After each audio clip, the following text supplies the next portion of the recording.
Hi guys. So, God speaks to us in many ways, mainly through His Word, which uh, Hebrews 4:12 says, "For the Word of God is living and effective, and sharper than any double-edged sword, penetrating as far as the separation of soul and spirit, joints and marrow. It is able to judge the thoughts and intentions of the heart." And that's true even today. And I just wanted to share something that will hopefully be encouraging to you, as it was to me. I've been going through this Salt and Light devotional by Chris Tygren, and God's used it to speak to me in various things, and it's a lot that I'm learning, and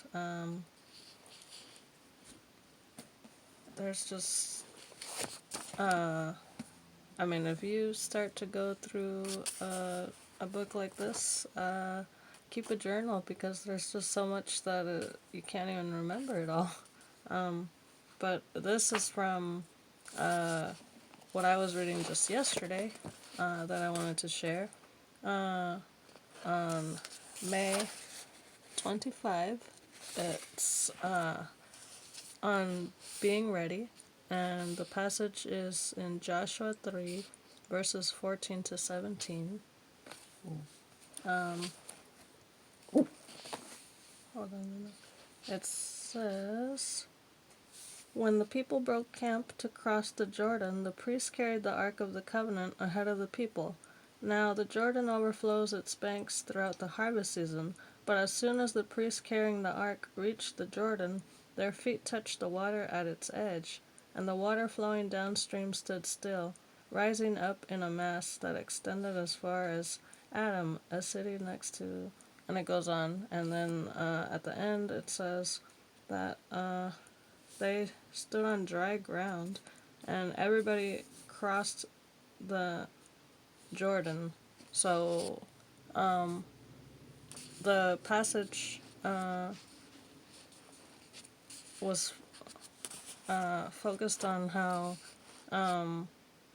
well, in here, how even though the river was flooded in that season, it can be compared to our lives now, and how crossing such barriers can seem impossible, and perhaps you've even given up, but miracles happen when God precedes us and we follow where He leads.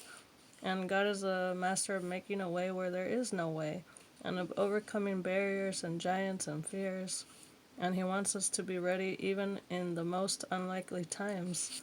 And it's like, how many times have I thought, or you thought, that something's impossible and you give up, and yet we believe in God, who He tells us about Himself, that He, nothing is impossible for God. And even after reading that, you would think, oh, your mind should be focused on that, and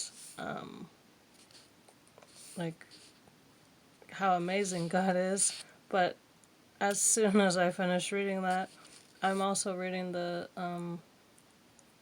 daily verses in the U Version Bible app, and before reading the one for the day, I thought, oh, this Joshua passage is so specific about crossing the Jordan River, so the daily verse will probably be something completely unrelated. And yet, God, being a God of the impossible, who will speak individually to us, He, once again, even in the little things, He will prove otherwise. He's the God of miracles, whether they're big or they're small. And so the passage in the daily verse yesterday was when in Isaiah 43:2. When you pass through waters, I will be with you. Through rivers, you shall not be swept away. When you walk through fire, you shall not be burnt, nor will flames consume you.